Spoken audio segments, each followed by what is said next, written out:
नमस्कार दोस्तों, आइए सुनते हैं मुंशी प्रेमचंद्र साहित्य सेवा सदन पार्ट 55। संध्या का समय है। आकाश पर लालिमा छाई हुई है और मंद वायु गंगा की लहरों पर क्रीड़ा कर रही है, उन्हें गुदगुदा रही है। वह अपने करुण नेत्रों से मुस्कुराती है और कभी कभी खिलखिलाकर हंस पड़ती है। तब उसके मोती के दांत चमक उठते हैं। सदन का रमणीय झोपड़ा आज फलों और लताओं से सजा हुआ है। दरवाजों पर मलाहों की भीड़ है।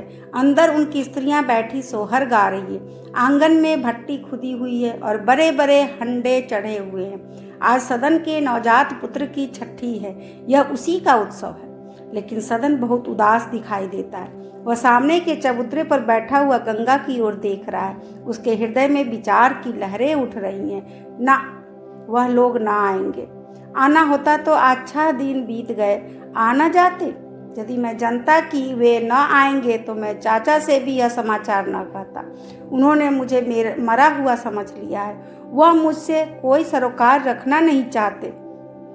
मैं जीऊं या मरूं उन्हें परवाह नहीं है। लोग ऐसे अवसर पर अपने शत्रुओं के घर भी आते हैं। प्रेम से न आते, दिखावे के लिए ही आते, व्यवहार के तौर पर आते। मुझे मालूम तो हो जाता कि संसार में मेरा कोई है। अच्छा, न आए। इस काम से छुट्टी मिली तो एक बार मैं स्वयं जाऊंगा और सदा के लिए निपटारा कराऊंगा। लड़का कितना सुंदर है, कैसे लाल लाल होठ है, बिल्कुल मुझी को परा है। हाँ, आंखें शांता की है मेरी और कैसे ध्यान से टुक टुक ताकता था।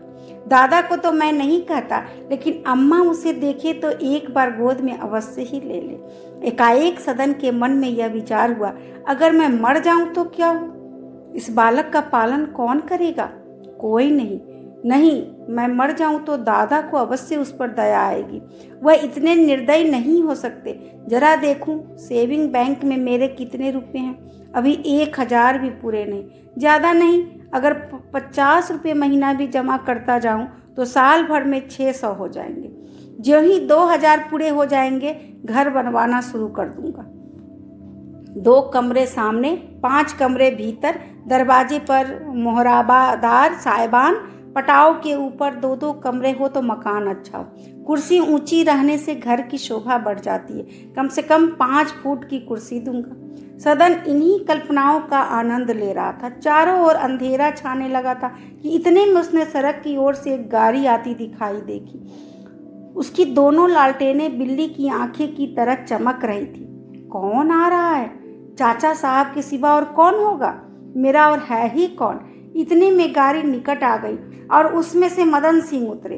इस गाड़ी के पीछे एक और गाड़ी थी। सुभद्रा और भामा उसमें से उतरी। सदन की दोनों बहनें भी थी।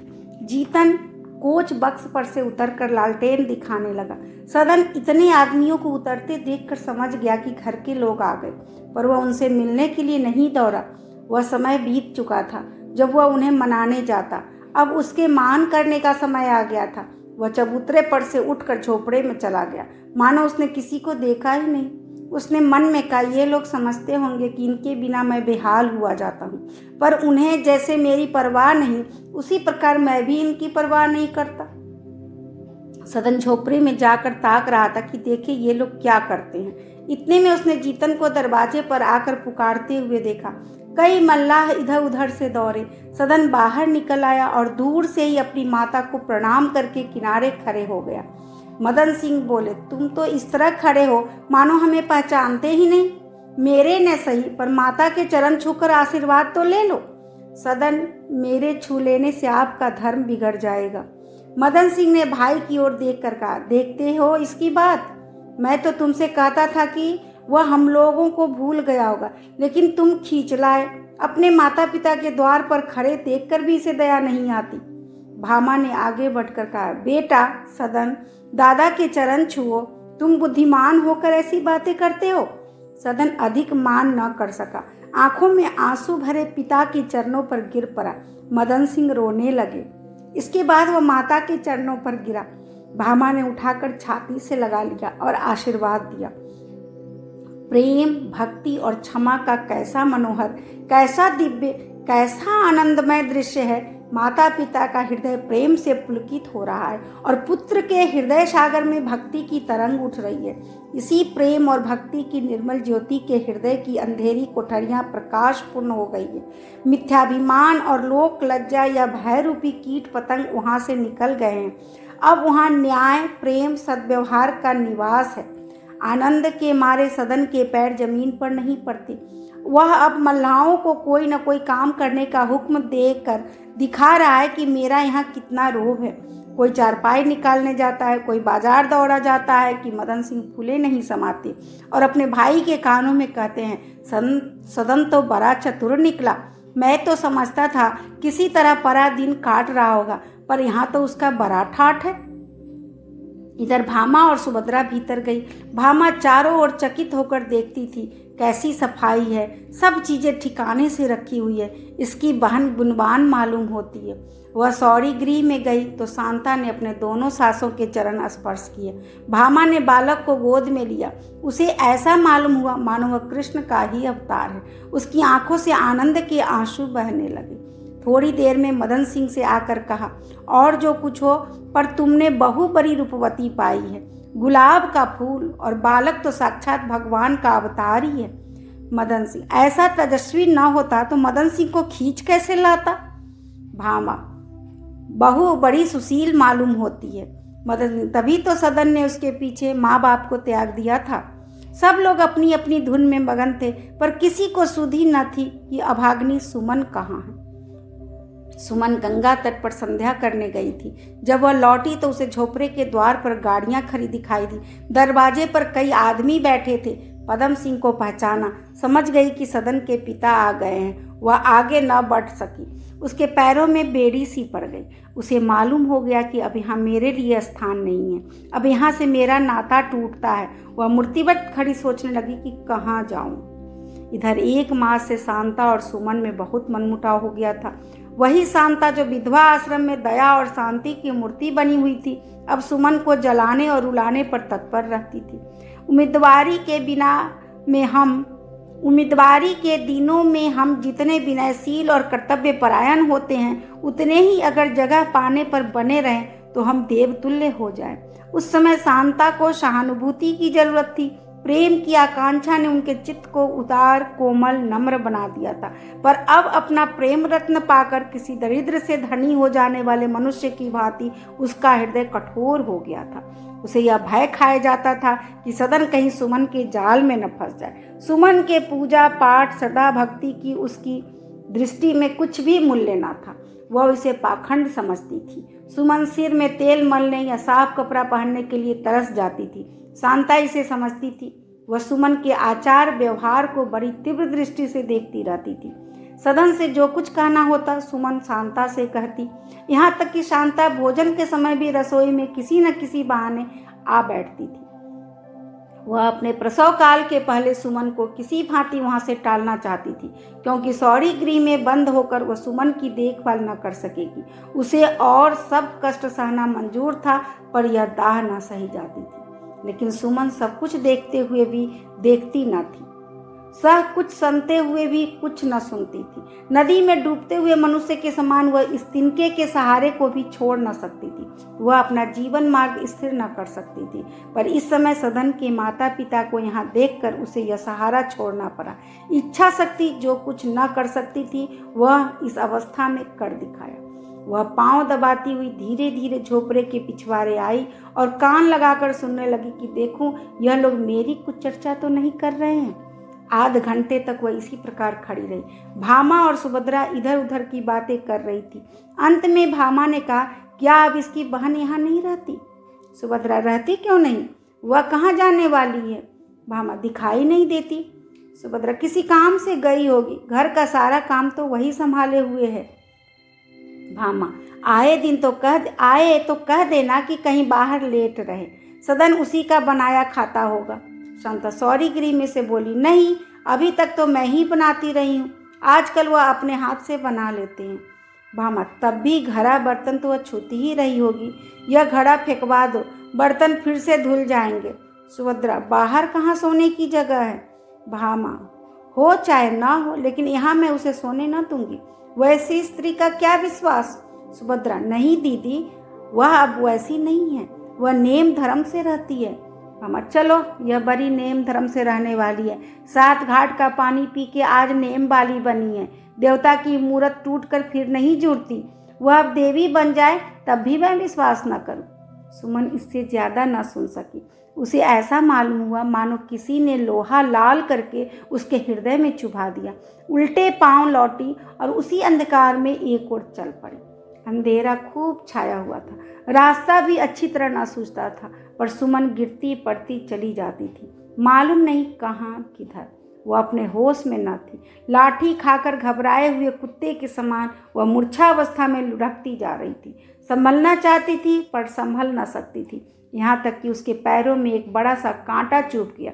वह पैर पकड़कर बैठ गई, चलने की शक्ति न रही। उसने बेहोशी के बाद होश में आने वाले मनुष्य के समान इधर उधर चौंक कर देखा। चारों ओर सन्नाटा था, गहरा अंधकार छाया हुआ था, केवल सियार अपना राग अलाप रहे थे। यहाँ मैं अकेली हूँ, यह सोचकर सुमन के रोए खड़े हो गए। अकेलापन किसे कहते हैं यह उसे आज मालूम हुआ, लेकिन यह जानते हुए भी कि यहाँ कोई नहीं है, मैं ही अकेली हूँ। उसे अपने चारों ओर नीचे ऊपर नाना प्रकार के जीव आकाश में चलते हुए दिखाई देते थे, यहाँ तक कि उसने घबराकर आंखें बंद कर ली। निर्जनता कल्पना को अत्यंत रचनाशील बना देती है। सुमन सोचने लगी, मैं कैसी अभागनी हूँ, और तो और अपनी सगी बहन भी अब मेरी सूरत नहीं देखना चाहती। उसे कितना अपनाना चाहा पर वह अपनी न हुई। मेरे सिर कलंक का टीका लग गया और वह अब धोने से नहीं धुल सकता। मैं उसको या किसी को दोष क्यों दूं? यह सब मेरे कर्मों का फल है। आह, एड़ी में कैसी पीड़ा हो रही है, यह कांटा कैसे निकलेगा? भीतर उसका एक टुकड़ा टूट गया है, कैसा टपक रहा है। नहीं, मैं किसी को दोष नहीं दे सकती। बुरे कर्म तो मैंने किए हैं, उनका फल कौन भोगेगा? बिलासा लालसा ने मेरी यह दुर्गति की। कैसी अंधी हो गई थी, केवल इंद्रियों के सुख भोग के लिए अपनी आत्मा का नाश कर बैठी। मुझे कष्ट अवश्य था। मैं गहने कपड़े को तरसती थी, अच्छे भोजन को तरसती थी, प्रेम को तरसती थी। उस समय मुझे अपना जीवन दुखमय दिखाई देता था, पर वह अवस्था भी तो मेरे पूर्व जन्म के कर्मों का ही फल था। और क्या ऐसी स्त्रियां नहीं हैं जो उससे कहीं अधिक कष्ट झेल कर भी अपनी आत्मा की रक्षा करती है? दमयंती पर कैसे कैसे दुख पड़े। सीता को रामचंद्र ने घर से निकाल दिया, वह वर्षों जंगलों में नाना प्रकार के क्लेश उठाती रही। सावित्री ने कैसे कैसे दुख सहे, पर वह धर्म दृढ़ रही। उतनी दूर क्यों जाऊं? मेरे ही पड़ोस में कितनी स्त्रियां रो रो कर दिन काट रही थी। अमोला में वह बेचारी अहिरिन कैसी विपत्ति झेल रही थी। उसका पति परदेश से बरसों न आता था, बेचारी उपवास करके पड़ी रहती थी। हाय, इसी सुंदरता ने मेरी मिट्टी खराब की। मेरे सौंदर्य के अभिमान ने मुझे यह दिन दिखाया। हाँ प्रभु, तुम सुंदरता देकर मन को चंचल क्यों बना देते हो? मैंने सुंदर स्त्रियों को प्रायः चंचल ही पाया। कदाचित ईश्वर इस युक्ति से हमारी आत्मा की परीक्षा करते हैं, अथवा जीवन मार्ग में सुंदरता रूपी बाधा डालकर उसे चमकाना चाहते हैं। पर हाँ, अज्ञान बस हमें कुछ नहीं सोचता। यह आग हमें जला डालती है, वह बाधा हमें विचलित कर देती है। यह कैसे बंद हो? ना जाने किस चीज का कांटा था, जो कोई आके मुझे पकड़ ले तो यहाँ चिल्लाऊंगी तो कौन सुनेगा? कुछ नहीं। यह न विलास प्रेम का दोष है, न सुंदरता का दोष है, यह सब मेरे अज्ञान का दोष है। भगवान, मुझे ज्ञान दो, तुम ही अब मेरा उद्धार कर सकते हो। मैंने भूल की कि विधवा आश्रम में गई, सदन के साथ रहकर भी मैंने भूल की। मनुष्यों को अपने उद्धार का आशा रखना व्यर्थ है। ये आप ही मेरी तरह अज्ञानता में पड़े हुए हैं, ये मेरा उद्धार क्या करेंगे? मैं उसी की शरण में जाऊंगी, लेकिन कैसे जाऊं? कौन सा मार्ग है? 2 साल से धर्म ग्रंथों को पढ़ती हूँ, पर कुछ समझ में नहीं आता। ईश्वर, तुम्हें कैसे पाऊं? मुझे इस अंधकार से निकालो। तुम दिव्य हो, शानमय हो, तुम्हारे प्रकाश में संभव है यह अंधकार विच्छिन्न हो जाए। यह पत्तियां क्यों लड़खड़ा रही है? कोई जानवर तो नहीं आता?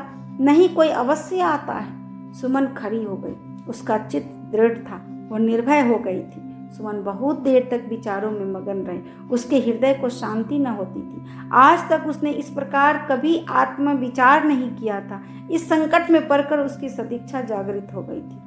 रात बीत चुकी थी। वसंत की शीतल वायु चलने लगी। सुमन ने साड़ी समेट ली और घुटनों पर सिर रख लिया। उसे वह दिन याद आया जब इसी ऋतु में इसी समय वह अपने पति के द्वार पर बैठी हुई सोच रही थी कि कहाँ जाऊं। उस समय वह विलास की आग में जल रही थी। आज भक्ति की शीतल छाया ने उसे आश्रय दिया था। एकाएक उसकी आंखें झपक गई। उसने देखा कि स्वामी गजानंद मृगचर्म धारण किए अपने सामने खड़े दयापूर्ण नेत्रों से उसकी ओर ताक रहे हैं। सुमन उनकी चरणों पर गिर पड़ी और दीन भाव से बोली, स्वामी मेरा उद्धार कीजिए। सुमन ने देखा कि स्वामी जी ने उसके सिर पर दया से हाथ फेरा और कहा, ईश्वर ने मुझे इसलिए तुम्हारे पास भेजा है, बोलो क्या चाहती हो? धन? सुमन, नहीं महाराज, धन की इच्छा नहीं। स्वामी, सम्मान? सुमन, नहीं महाराज, सम्मान की भी इच्छा नहीं। स्वामी, भोग विलास? सुमन, महाराज इसका नाम ना लीजिए, मुझे ज्ञान दीजिए। स्वामी, अच्छा तो सुनो।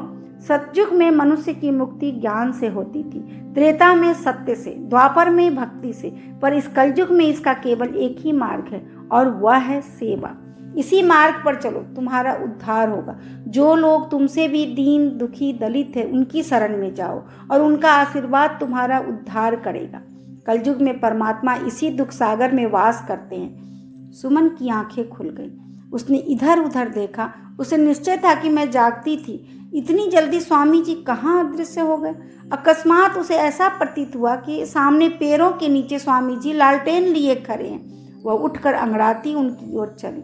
उसने अनुमान किया था कि वृक्ष समूह 100 गज के अंतर पर होगा, पर वह 100 के बदले 200, 300, 400 गज चली गई और वह वृक्ष पुंज और उनके नीचे स्वामी जी लालटेन लिए हुए उतनी ही दूर खड़े थे। सुमन को भ्रम हुआ, मैं सो तो नहीं रही हूँ, यह कोई स्वप्न तो नहीं है। इतना चलने पर भी वह इतनी दूर है। उसने जोर से चिल्लाकर कहा, महाराज आती हूँ, आप जरा ठहर जाइए। उसके कानों में शब्द सुनाई दिए, चली जाओ, मैं खड़ा हूँ। सुमन फिर चली, पर 200 कदम चलने पर वह थक कर बैठ गई। वह वृक्ष समूह स्वामी जी ज्यों के त्यों सामने 100 गज की दूरी पर खड़े थे। भय से सुमन के रोए खड़े हो गए। उसकी छाती धड़कने लगी और पैर थर थर कांपने लगे। उसने चिल्लाना चाहा पर आवाज न निकली। सुमन ने सावधान होकर विचार करना चाहा कि यह क्या रहस्य है। मैं कोई प्रेत लीला तो नहीं देख रही हूँ, लेकिन कोई अज्ञात शक्ति उसे उधर खींचे लिए जाती थी, मानो इच्छा शक्ति मन को छोड़कर उसी रहस्य के पीछे दौड़ी जाती है। सुमन फिर चली। अब वो शहर के निकट आ गई थी।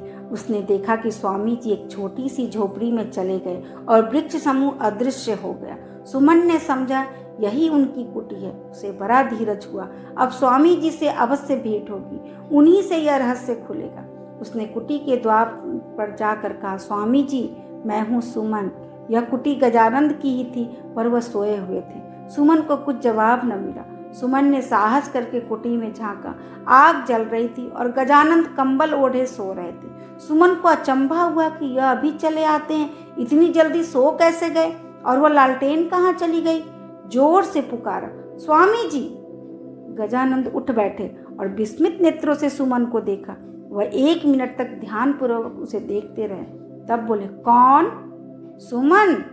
सुमन, हाँ महाराज मैं हूँ। गजानंद, मैं अभी अभी तुम्हें स्वप्न में देख रहा था। सुमन ने चकित होकर कहा, आप तो अभी अभी कुटी में आए हैं। गजानंद, नहीं, मुझे सोए बहुत देर हुई, मैं तो कुटी से निकला नहीं, अभी स्वप्न में तुम्ही को देख रहा था। सुमन, और मैं आप ही के पीछे पीछे गंगा किनारे से चली आ रही हूँ। आप लालटेन लिए मेरे सामने चले आते थे। गजानंद ने मुस्कुरा कर कहा, तुम्हें धोखा हुआ। सुमन, धोखा होता तो मैं बिना देखे सुने यहाँ कैसे पहुँच जाती? मैं नदी किनारे अकेले सोच रही थी कि मेरा उद्धार कैसे होगा। मैं परमात्मा से विनय कर रही थी कि मुझ पर दया करो और अपनी शरण में ले लो। इतने में आप वहाँ पहुँचे और मुझे सेवा धर्म का उपदेश दिया। मैं आपसे कितनी ही बातें पूछना चाहती थी, पर आप अदृश्य हो गए। किंतु एक क्षण में मैंने आपको लालटेन लिए थोड़ी दूर पर खड़े देखा, बस आपके पीछे दौड़ी। यह रहस्य मेरी समझ में नहीं आता, कृपा करके मुझे समझाइए। गजानंद, संभव है ऐसा ही हुआ हो, पर ये बातें अभी तुम्हारे समझ में नहीं आएंगी। सुमन, कोई देवता तो नहीं थे जो आपको भेष धारण करके मुझे आपकी शरण में लाए हो। गजानन, यह भी संभव है। तुमने जो कुछ कहा वही मैं स्वप्न में देख रहा था और तुम्हें सेवा धर्म का उपदेश कर रहा था। सुमन, तुम मुझे भली भांति जानती हो। तुमने मेरे हाथों बहुत दुख उठाए हैं, बहुत कष्ट सहे हैं। तुम जानती हो मैं कितनी नीच प्रकृति का अधम जीव हूँ, लेकिन अपनी उन नीचताओं का स्मरण करता हूँ तो मेरा हृदय व्याकुल हो जाता है। तुम आदर के योग्य थी, मैंने तुम्हारा निरादर किया। यह तुम्हारी दुरावस्था तुम्हारे दुखों का मूल कारण है। ईश्वर वह दिन कब लावेगा कि हमारी जाति में स्त्रियों का आदर होगा। स्त्री मैले कुचैले फटे पुराने वस्त्र पहनकर, आभूषण विहीन होकर, आधे पेट सूखी रोटी खाकर, झोपड़े में रहकर, मेहनत मजदूरी कर, सब कष्टों को सहते हुए भी आनंद से जीवन व्यतीत कर सकती है। केवल घर में उसका आदर होना चाहिए, उससे प्रेम होना चाहिए। आदर या प्रेम विहीन महिला महलों में भी सुख से नहीं रह सकती। पर मैं अज्ञान अविद्या के अंधकार में पड़ा हुआ था। अपना उद्धार करने का साधन मेरे पास न था। न ज्ञान था, न विद्या थी, न भक्ति थी, न कर्म की सामर्थ्य थी। मैंने अपने बंधुओं की सेवा करने का निश्चय किया। यही मार्ग मेरे लिए सबसे सरल था। तब से मैं यथाशक्ति इसी मार्ग पर चल रहा हूँ और अब मुझे अनुभव हो रहा है कि आत्मद्वार के मार्गों में केवल नाम का अंतर है। मुझे इस मार्ग पर चलकर शांति मिली है और मैं तुम्हारे लिए भी यही मार्ग सबसे उत्तम समझता हूँ। मैंने तुम्हें आश्रम में देखा, सदन के घर में देखा, तुम सेवा व्रत में मगन थी। तुम्हारे लिए ईश्वर से यही प्रार्थना करता था। तुम्हारे हृदय में दया है, प्रेम है, सहानुभूति है और सेवा धर्म के यही मुख्य साधन है। तुम्हारे लिए उसका द्वार खुला है, वह तुम्हें अपनी ओर बुला रहा है। उसमें प्रवेश करो, ईश्वर तुम्हारा कल्याण करेंगे। सुमन को गजानन के मुखारबिंद पर एक विमल ज्योति का प्रकाश दिखाई दिया। उसके अंतःकरण में एक अद्भुत श्रद्धा और भक्ति का भाव उदय हुआ। उसने सोचा, इनकी आत्मा में कितनी दया और प्रेम है। हाय, मैंने नर रत्न को तिरस्कार किया। उनकी सेवा में रहती तो मेरा जीवन सफल हो जाता। बोली, महाराज, आप मेरे लिए ईश्वर रूप है। आपके ही द्वार मेरा उद्धार हो सकता है। मैं अपना तन मन आपकी सेवा में अर्पण करती हूँ। यही प्रतिज्ञा एक बार मैंने की थी, पर अज्ञानतावश उसका पालन न कर सकी। वह प्रतिज्ञा मेरे हृदय से न निकली थी। आज मैं सच्चे मन से यह प्रतिज्ञा करती हूँ। आपने मेरी बाँह पकड़ी थी, यद्यपि मैं पतित हो गई हूँ, पर आप ही अपनी उदारता से मुझे क्षमा दान कीजिए और मुझे सन्मार्ग पर ले आइए। गजानंद को इस समय सुमन के चेहरे पर प्रेम और पवित्रता की छटी दिखाई दी। वह व्याकुल हो गए। वह भाव जिन्हें उन्होंने बरसों से दबा रखे थे जागृत होने लगे। सुख और आनंद की नवीन भावनाएं उत्पन्न होने लगी। उन्हें अपना जीवन शुष्क, नीरस, आनंद विहीन जान पड़ने लगा।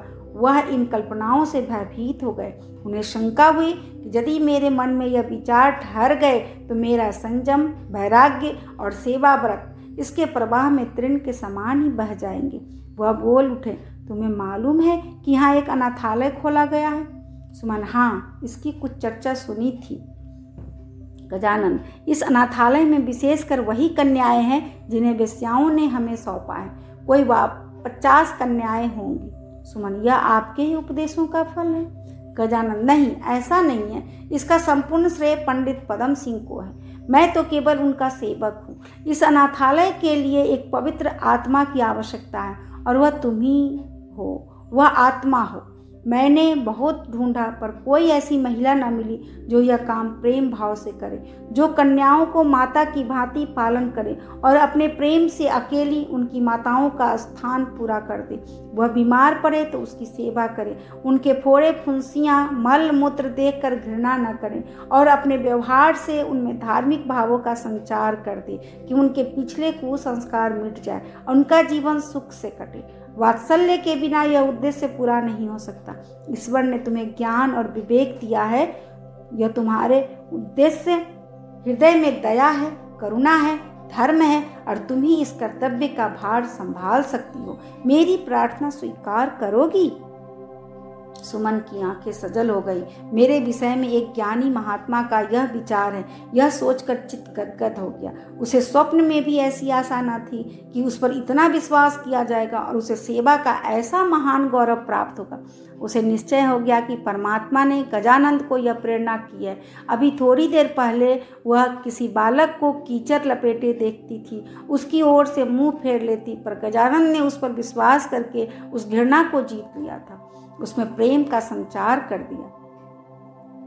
हम अपने ऊपर विश्वास करने वाले को कभी निराश नहीं करना चाहते और ऐसे बोझों को उठाने को तैयार हो जाते हैं जिन्हें हम असाध्य समझते थे। विश्वास से विश्वास उत्पन्न होता है।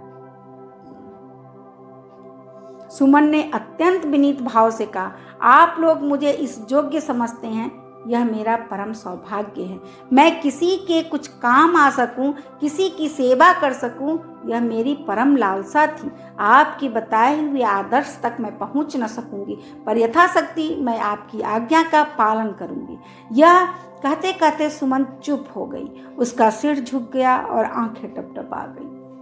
उसकी वाणी से जो कुछ न हो सका वह उसके मुख से भाव से प्रकट कर दिया, मानो वह कह रही थी, यह आपकी असीम कृपा है जो आप मुझ पर ऐसा विश्वास करते हैं। कहाँ मुझ जैसी नीच दुश्चरित्रता और कहाँ यह महान पद, पर ईश्वर ने चाहा तो आपको इस विश्वासदान के लिए पछताना न पड़ेगा। गजानन ने कहा, मुझे तुमसे ऐसी ही आशा थी। परमात्मा तुम्हारा कल्याण करे। यह कहकर गजानंद उठ खड़े हुए। पाँव फट रही थी, पपीहे की ध्वनि सुनाई दे रही थी। उन्होंने अपना कमंडल उठाया और गंगा स्नान करने चले गए। सुमन ने कुटी के बाहर निकल कर देखा, जैसे हम नींद से जाग कर देखते हैं। समय कितना सुहावना है, कितना शांतिमय, कितना उत्साहपूर्ण। क्या उसका भविष्य भी ऐसा ही होगा? क्या उसके भविष्य जीवन का भी प्रभात होगा? उसमें भी कभी उषा की झलक दिखाई देगी, कभी सूर्य का प्रकाश होगा? हाँ, होगा। और यह सुहावना शांतिमय प्रभात आने वाले दिन रूपी जीवन का प्रभात। अभी आप सुन रहे थे मुंशी प्रेमचंद्र साहित्य सेवा सदन पार्ट 55। धन्यवाद।